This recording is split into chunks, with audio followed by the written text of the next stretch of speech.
আসসালামু আলাইকুম রহমতুল্লাহি অবরকাত। সম্মানিত দর্শক, ডক্টর মোহাম্মদ ইউনূসের যে সময়কাল, এটি অনেকটা বেহেশত এবং দোজখের মাঝামাঝি অবস্থানে আছে।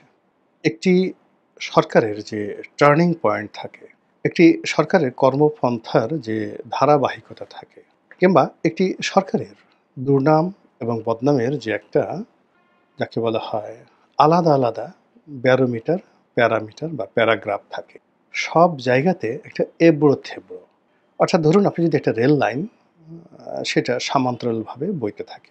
কিন্তু প্রচণ্ড রৌদ্রে কিংবা অন্য কোনো তাপ এবং চাপে রেল লাইন যখন বাঁকা হয়ে যায়, তখন সেই পথে চলাচলকারী, মানে ট্রেন যারা আছে, ট্রেন এবং ট্রেনে যারা যাত্রী, সকলের জন্য সেই রেলপথ মৃত্যুকূপ হয়ে পড়ে।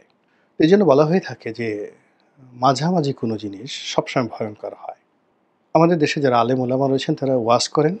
বলা হয়ে থাকে যে যারা বেহেশতে যাবেন, তো তাদের জন্য এক ধরনের একটা ফয়সালা অনুভূতি, আর যারা দোজখে যাবেন তাদের জন্য এক ধরনের অনুভূতি, এবং তারা তাদের নির্মম এবং চূড়ান্ত পরিণতি জানার পর ওইভাবেই তার শরীর, মন, মানসিকতা ওইভাবে গড়ে উঠবে যে অনন্তকাল আমাকে জাহান্নামে থাকতে হবে।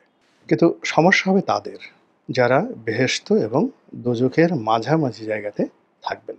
একদিকে বেহেশতের সেই সুবাতাস, সুগন্ধি, ভালো ভালো খাবার-দাবার, হুর, গেলমানদের আনাগোনা। আবার অন্যদিকে জাহান্নামের আর্তচিৎকার, লেলিহান শিখা। এসবের মধ্যে, এই দুটো দৃশ্যের মধ্যে যারা থাকবেন, তাদের জীবন এতটা দুর্বিষহ হয়ে পড়বে, তারা বারবার শুধু আল্লাহর দরবারে ফরিয়াদ করতে থাকবে যে, "ওহে দয়াময়, আমাদেরকে রক্ষা করো। আমাদের এই পরিণতির একটা চূড়ান্ত ফায়সালা দাও।"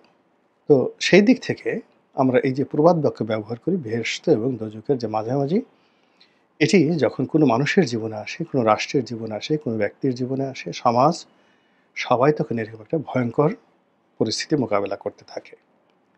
দুর্ভাগ্যজনক হলেও সত্যি, বর্তমান সরকার এরকম একটা বেহেশত এবং দোজখের মাঝামাঝি জায়গাটা আছে। আমরা এক্সাক্টলি কেউ বলতে পারছি না। স্বয়ং ডক্টর মোহাম্মদ ইউনূস, কিংবা ধরুন একেবারে অজপাড়াগাঁয়ের একজন গ্রাম্য মসজিদের খতিব কিংবা মুয়াজ্জিন, কিংবা ধরুন বাংলাদেশের সবচেয়ে বড় শিল্পপতি, অথবা ফুটপাতের পাশে দাঁড়িয়ে যে লোকটি সিগারেট বিক্রি করছে বা পান বিড়ি বিক্রি করছে, সবাই বর্তমান সরকারের ব্যাপারে সুনির্দিষ্টভাবে কিছু বলতে পারবে না। কেউ হয়তো পক্ষে বলবে, কেউ হয়তো বিপক্ষে বলবে, কিন্তু একটি সরকার যখন থাকে, আওয়ামী লীগ বা বিএনপি বা অন্য যে কোনো রাজনৈতিক দল, তখন সেই সরকারকে কেন্দ্র করে একটা জনমত গড়ে ওঠে। সেই জনমতের ধারাবাহিকতা যেটা থাকে, সেটাই হলো সরকারের প্রাণশক্তি বা প্রাণভ্রমরা। তো সেই ক্ষেত্রে বর্তমান সরকারের কোনো জনমত নেই। সরকারের পক্ষে যারা আছে সব ভাষা উড়ন্ত জনমত। সকাল বিকাল পরিবর্তন হয়। সরকারের যে সমস্ত লোকজন আছেন, যারা সরকারের প্রশংসা করেন তারা ভাড়াটিয়া, আর যারা সরকারের বিরোধিতা করেন তারা সবাই ব্যক্তিগত স্বার্থ দ্বারা পরিচালিত। তো এই অবস্থাতে সরকার যে ক্রান্তিকাল মোকাবেলা করছে, সেই ক্রান্তিকালের মধ্যে সবচেয়ে বড় সমস্যাটা হলো বাংলাদেশের সঙ্গে দিল্লির বা ভারতের যে সম্পর্ক, স্মরণকালের সবচেয়ে খারাপ সম্পর্ক। সীমান্ত প্রায় বন্ধ, ব্যবসা-বাণিজ্য একেবারে তলানিতে নেমেছে, এবং বাংলাদেশের যে সকল আমদানি পণ্য আমরা ভারত থেকে আনি, সেখানে তারা একটার পর একটা বাধা তৈরি করে ফেলেছে। তো ভারত একটা বড় রাষ্ট্র। বাংলাদেশের মতো একটা রাষ্ট্রে তাদের যদি তারা এক্সপোর্ট না করে, তাদের কিছু আসে যায় না। বছরে হয়তো তারা $40 বিলিয়ন মতো এক্সপোর্ট করে বাংলাদেশে। তা আমাদের দেশে $40 বিলিয়ন বিরাট ব্যাপার। কিন্তু ভারতের জন্য এটা কোনো বিষয় নয়। এখন ভারত যদি এই $40 বিলিয়ন যে রপ্তানি পণ্য বাংলাদেশে রপ্তানি না করে, আমাদেরকে বিকল্পভাবে যদি চায়না থেকে আনতে হয়, অন্য কোনো দেশ থেকে আনতে হয়, এবং খরচ যদি $40 বিলিয়ন পরিবর্তে 50 বিলিয়ন হয়, 60 বিলিয়ন হয়, আমাদের কোমর ভেঙে যাবে, মেরুদণ্ড ভেঙে যাবে, এবং আমরা 1 বছর টিকে থাকতে পারবো না, এবং ঠিক সেই অবস্থাটা তৈরি হয়েছে। বিশেষ করে আমাদের যে শিল্পের কাঁচামাল, আমাদের ভোগ্য পণ্য এবং আমাদের দেশের যে কিছু মেশিনারিজ রয়েছে, এই বিষয়গুলো, তার সঙ্গে, সঙ্গে পর্যটন, তারপরে চিকিৎসা, সব ক্ষেত্রে ভারত যে এমবার্গো দিয়েছে তার ফলে আমাদের অনেক কিছু তছনছ হয়ে গিয়েছে। দ্বিতীয়ত যেটা আছে সেটা হলো বাংলাদেশ থেকে আমরা যে ভারতে রপ্তানি করি, শুল্কমুক্ত সুবিধায় রপ্তানি করি, সেখানেও রাজ্যের সব বাধা এবং বিঘ্ন তারা তৈরি করেছে। আমরা ভারতের অনেকগুলো বন্দরকে, বিমানবন্দরকে ট্রানজিট পোর্ট হিসেবে ব্যবহার করতাম। এখন ভারত সেগুলো বন্ধ করে দিয়েছে। আমরা এখন সেই ট্রানজিট পোর্ট হিসেবে ব্যবহার করতে পারছি না বিমানবন্দরকে, এবং হাজার হাজার কোটি টাকা প্রতি মাসে আমাদেরকে গচ্চা দিতে হচ্ছে। অর্থাৎ গার্মেন্টস রপ্তানি করার ক্ষেত্রে আমরা ভারতের বন্দরগুলো ব্যবহার করে আমরা ইউরোপ আমেরিকাতে রপ্তানি করতাম, এবং এটা কি সেটা বোঝাতে গেলে আরও যাকে বলা হয় আপনাদের যাকে বলা অনেকে ধৈর্যচ্যুতি ঘটতে পারে। কিন্তু ব্যবস্থাটা হলো যে আমরা ধরুন আমেরিকাতে যদি আমেরিকার দুটো আছে, ওয়েস্ট কোস্ট এবং ইস্ট কোস্ট, দুটো এলাকা। এখন ওয়েস্ট কোস্টের যে সকল বন্দর রয়েছে সে সকল বন্দরে আমরা সমুদ্রপথে মাল পাঠাবো। তো সমুদ্রপথে মাল পাঠাবো, আমাদের গার্মেন্টস কোম্পানিকে বলা হলো যে আগামী 60 দিনের মধ্যে আপনি মাল পাঠাবেন। ভালো কথা। কিন্তু আমাদের সমস্যার কারণে প্রায় দেখা যাচ্ছে যে মাল তৈরি করতে দেরি হয়, গ্যাস নেই, বিদ্যুৎ নেই, শ্রমিক অসন্তোষ। তো হাতে সময় আছে মাত্র 20 দিন, এবং এই 20 দিনের মধ্যে যদি আমি মাল পৌঁছাতে না পারি তাহলে কি হবে? পুরো মাল যাকে বলা হয় বায়াররা নেবে না, ফলে গার্মেন্টসগুলো ধসে যাবে। তো সেই ক্ষেত্রে এই ধরনের সমস্যা দূর করার জন্য আমরা কি করি? এয়ারে মাল পাঠাই, অথবা সি এয়ারে করি। অর্থাৎ আমাদের বাংলাদেশ থেকে ধরুন একটি জাহাজে করে মাল পাঠাতে যদি 30 ডেজ লাগে, তো সেক্ষেত্রে আমরা যদি এয়ারে করে এখানে মাল পাঠাই, যাকে বলা হয় ভারতের নাভাসিবা পোর্টে, এবং সেখান থেকে যদি আমরা জাহাজে পাঠাই, এটা এক ধরনের বিকল্প। অথবা আমরা এখান থেকে কন্টেনারে পাঠালাম নাভাসিবা পোর্টে, ওখান থেকে আমরা এয়ারে পাঠালাম। তো এইগুলো করে ব্যবসায়ীরা তাদের ব্যবসা টিকিয়ে রাখে এবং হাজার হাজার কোটি টাকা তারা লাভ করে। ভারত এই সুবিধাটা শেখ হাসিনার জামানাতে দিয়ে এসেছিল, এটা এই সময় বন্ধ করে দিয়েছে।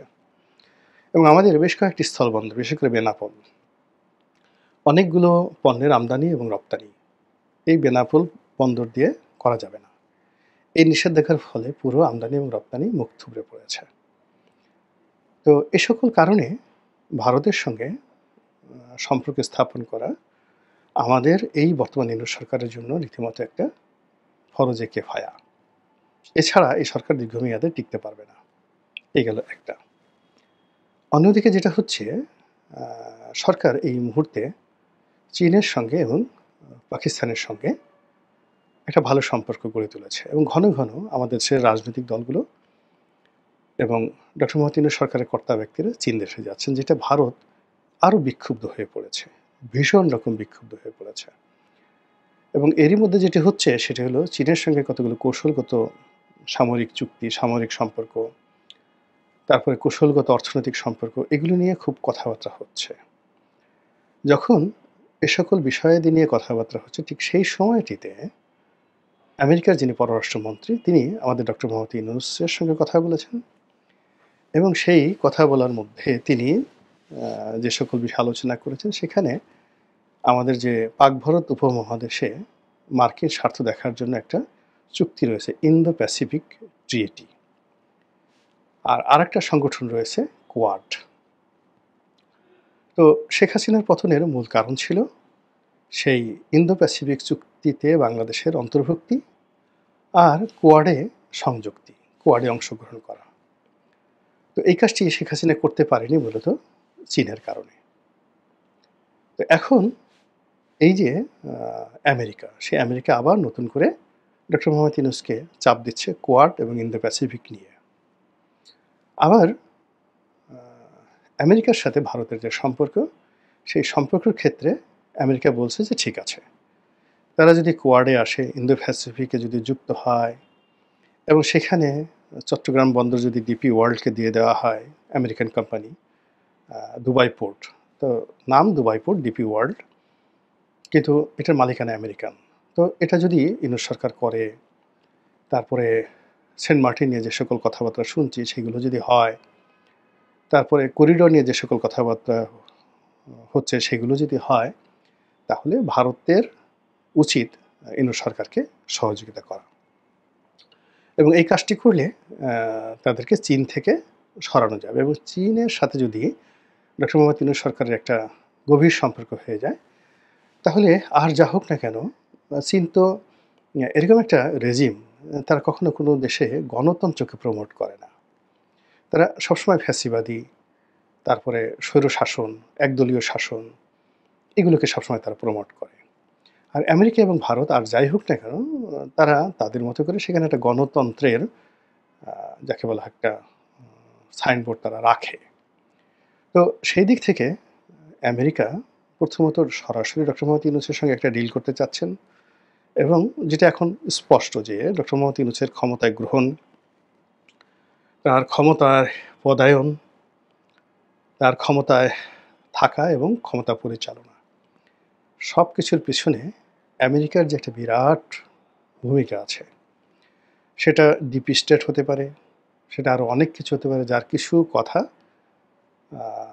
ডক্টর মোহাম্মদ ইউনূসের যারা মেন্টর, যারা তার তাত্ত্বিক গুরু এবং এই সরকারকে যারা টিকিয়ে রেখেছেন, তাদের বুদ্ধি দ্বারা, প্রজ্ঞা দ্বারা তারাই স্বীকার করেছেন যে ডক্টর মোহাম্মদ ইউনূসের ক্ষমতা আসার পেছনে আমেরিকার ডিপ স্টেটের একটা বিরাট ভূমিকা ছিল এবং শেখ হাসিনার পতনের পেছনে আমেরিকার সরাসরি সক্রিয়, আবার বলছি সরাসরি সক্রিয় একটা ভূমিকা ছিল। তো কাজেই আমেরিকাকে আসলে বাদ দেওয়া সম্ভব নয়। আমেরিকাকে কোনো অবস্থাতেই অ্যাভয়েড করা সম্ভব নয় এবং কোনো অবস্থাতেই আমেরিকাকে অ্যাভয়েড করে চীনের সঙ্গে বন্ধুত্ব করা এই সরকারের পক্ষে সম্ভব নয়। তাই যদি হয় তাহলে এই চীনের সঙ্গে যা কিছু হচ্ছে সেটা রাজনৈতিক দল ডক্টর মোহাম্মদ ইউনূস তাদের জন্য একটা বুমেরাং হয়ে যাবে আগামী দিনগুলোতে। এবং আমরা লক্ষ্য করলাম যে ভারতের যে পররাষ্ট্র মন্ত্রণালয়ের যিনি মুখপাত্র এবং পররাষ্ট্র সচিব, তিনি বাংলাদেশের ব্যাপারে বেশ নরম কথা বলেছেন, একেবারে নজিরবিহীন। এবং বাংলাদেশের সঙ্গে আলোচনা করা এবং বাংলাদেশ এবং ভারতের মধ্যে যে বিবাদমান সমস্যাগুলো রয়েছে সেই সমস্যাগুলোর ব্যাপারে একটা ইতিবাচক সমাধানে পৌঁছানোর ব্যাপারে ইতিমধ্যে দিল্লি অনেকটা গ্রিন সিগন্যাল দিয়েছে। তো এই যে গ্রিন সিগন্যাল অর্থাৎ দিল্লি এবং আমেরিকার গ্রিন সিগন্যাল, এটা ডক্টর মোহাম্মদ ইউনূস যদি গ্রহণ করে, তাহলে রাশিয়া, চীন, এই যে বলয়টা, শক্তির বলয়টা অ্যাবসলিউটলি তাদের বিরুদ্ধে চলে যাবে। এই যে একটা উভয় সংকট, এই উভয় সংকটটাকে আমি প্রথম বলার চেষ্টা করেছি বেহেশত এবং দোজখের মাঝামাঝি। ভবিষ্যৎ সম্পর্কে মহান আল্লাহ ভালো জানেন, তার সিদ্ধান্তই চূড়ান্ত। তিনি যেন আমাদের এই দেশ, জাতি এবং কালকে রক্ষা করেন, হেফাজত করেন, এই দোয়া করছি। আসসালামু আলাইকুম রহমতুল্লাহি ওয়া বারাকাতুহু।